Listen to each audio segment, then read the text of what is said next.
Hello guys! Welcome to my vlog! So ngayon guys, ang resulta kanina sa 2pm 5p3, sa 5pm 305, sa 9pm 109. So ngayon magbibigay na naman ako sa inyo ng number na tatayaan nyo para sa 9pm draw. Sana makataya kayo guys at sana makabawi tayo para sa 9pm draw. So ito mga sasabihin ko sa inyo, tayaan nyo talaga ito para sa 9pm draw guys. So ihanda ang papel at isulat itong mga number na ito. So yun, ito yung mga napili kong number para sa 9pm draw.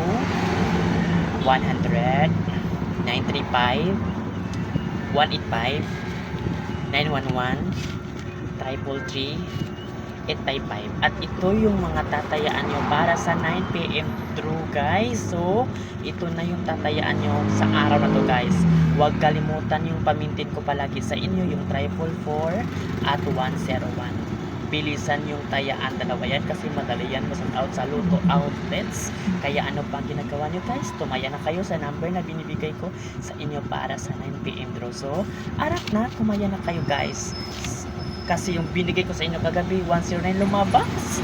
109, napakatragit. Sana ngayon ay makataya kayo at makabawi kayo para manalo tayo lahat sa 9pm draw sa araw na to. At yan lang guys, maraming salamat sa panonood sa video na ito.